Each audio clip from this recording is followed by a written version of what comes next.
और कुछ लोग कह रहे हैं कि प्रसाद भी चढ़ जाना चाहिए अब। जी जी जी। देखते हैं, शाम तक अगर बना रहता तो जरूर चढ़ेगा।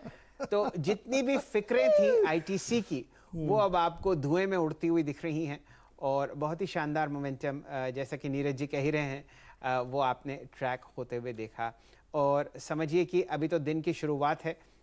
देखते हैं आईटीसी आपको क्या जलवे दिखाता है। काफ़ी कुछ नीरज जी, जो इन्वेस्टर एक्टिविज्म है ना, उसने कहीं कहीं अलग अलग चाबुक चला दी है। मैं बोलना नहीं चाहता। वो डायलॉग जो था ना मुन्ना भाई एमबीबीएस का, जी। बोलने की जरूरत नहीं, नहीं लोग समझ गए होंगे। वो लोग पूछने लगे थे कि प्रोसीजर बताइए। जी जी। अच्छा, आज आपके सामने एक अहम चर्चा होती हुई दिखेगी। कल शाम को बाजार बंद होने के बाद टाटा ग्रुप ने एक फाइनेंशियल बिड डाली है एयर इंडिया के लिए। इसकी जो डिटेल्स हैं आपको पेश करते हुए दिखते हैं हमारे ऑटोमोबाइल और एविएशन कॉरेस्पॉन्डेंट श्री रोहन जी।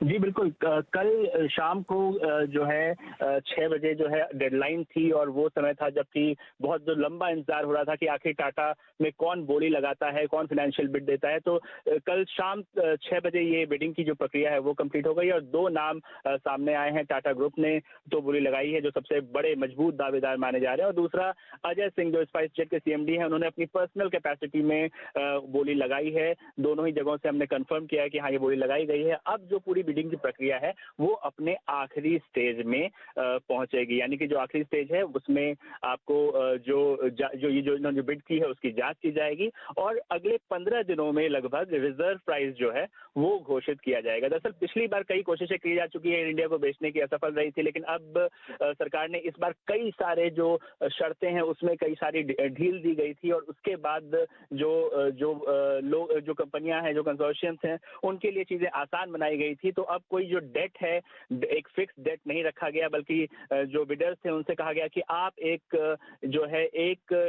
अपनी बोली कीजिए कि आप इसकी इंटरप्राइज वैल्यू कितनी लगाते हैं, और बिडर को जो रिजर्व प्राइस है उससे ऊपर बोली लगानी है। और ये अब देखा जाएगा कि ये जो दो दावेदारों ने बोली लगाई है वो उन्होंने रिजर्व प्राइस से ऊपर लगाई है कि नहीं, और उसके बाद फिर जो है जो विजेता है उसकी घोषणा की जाएगी। लेकिन कम से कम ऐसा लग रहा है, मजबूत दावेदार है टाटा ग्रुप, और टाटा ग्रुप ने इसे शुरू किया था, और उनके पास काफी कारण है इसको खरीदने के, क्योंकि उनके पास ऑलरेडी 2 एयरलाइंस हैं, विस्तारा और एशिया, और कोशिश करेंगे कि एक तरह का सिनर्जी हो जाए, क्योंकि एयर इंडिया के साथ एयर इंडिया एक्सप्रेस भी आ रहा है। तो इनकी सिनर्जी के साथ वो अपने आगे की रणनीति तैयार करने की कोशिश जरूर करेंगे। रोहन, आपकी बात से पता ये चल रहा है कि करीब 15 दिन के अंदर बिड्स का अंदाज़ा लग जाएगा, और फिर आपको पता लगेगा कि फाइनेंशियल डिटेल्स क्या है। प्रोसेस है, 1 महीने के अंदर हो सकता है ये हो जाए पूरा। मेरा सवाल ये है कि एयर इंडिया में क्या क्या बेचेंगे, ये पूरा एम्प्लॉय सहित, डेट सहित, रूट सहित सब कुछ बेचेंगे, या कुछ अलग अलग करेंगे? क्या चर्चाएं हैं? जी जी। तो जो बिड डॉक्यूमेंट में जो कहा गया है कि एयर इंडिया को पूरी तरह से बेचा जाएगा, एयर इंडिया एक्सप्रेस को पूरी तरह से बेचा जाएगा, और इनकी जो ग्राउंड हैंडलिंग सर्विस है एआई सैट, उनको उसका 50% बेचा जाएगा। और जो डेट की बात है, तो उसमें से जब ये बिडिंग शुरू हुई थी, जब पूरी बोली लगाने की प्रक्रिया शुरू हुई थी, तो आधा डेट, लगभग 30,000 करोड़ का जो डेट है, उसे एक स्पेशल पर्पस व्हीकल यानी कि air India asset holding company में ट्रांसफर कर दिया गया था, और बाकी का डेट रखा गया था। और इस बीच हालांकि जब से ये पूरी प्रक्रिया शुरू हुई है, लगभग 13,000 करोड़ का डेट और आ चुका है। तो जो 30,000 थे वो अब 43,000 करोड़ लग गए हैं। लेकिन इसका मतलब ये नहीं है कि जो खरीदार है उसको पूरा डेट लेना है, वो अपने हिसाब से बोली लगा सकता है कि वो कितना लेने को तैयार है। वो 15% चाहे तो वो ऑल कैश में पेमेंट कर सकता है, वो चाहे तो 15% से ज्यादा भी कैश में पेमेंट कर सकता है, और बाकी डेट में रख सकता है। ये फ्लेक्सिबिलिटी बिडर को दी जाएगी है कि वो कितना लेना चाहता है। जो सबसे ज्यादा इसको कोट करेगा उसे इसको एयर इंडिया जो है ट्रांसफर किया जाएगा। ये जो पूरी प्रक्रिया है 15 दिन में तो आपको बिडर का नाम पता चल जाएगा, लेकिन कुछ लीगल इश्यूज हैं। पूरी प्रक्रिया को पूरा होने में लगभग 3 महीने का वक्त लग सकता है। ये जो सिविल एविएशन मिनिस्ट्री के सोर्स हैं वो हमें बता रहे हैं। चलिए, बेहतर है ये। रोहन, बहुत बढ़िया जानकारी आपने दी, और बस मैं तो ये चाहता हूँ कि डील को बहुत कॉम्प्लेक्स ना बनाया जाए।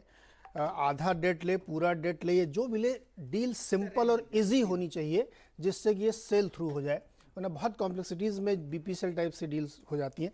लेकिन बहुत बहुत शुक्रिया, और एक बेहतरीन खबर सरकार के लिए, एक बड़ी चीज़ है, बड़ा सरदर्द है एयर इंडिया, और इसको अगर ये सफलतापूर्वक कर ले जाते हैं तो बहुत ही अच्छा माना जाएगा। और टाटास के लिए सिनर्जी है क्योंकि ऑलरेडी वो 2 जगह हैं और इसको मिला के वो फिर एक बना सकते हैं। तो एयर इंडिया के संदर्भ में ये खबर है। चलिए, बहुत बहुत शुक्रिया रोहन इस पूरी जानकारी के लिए आपका।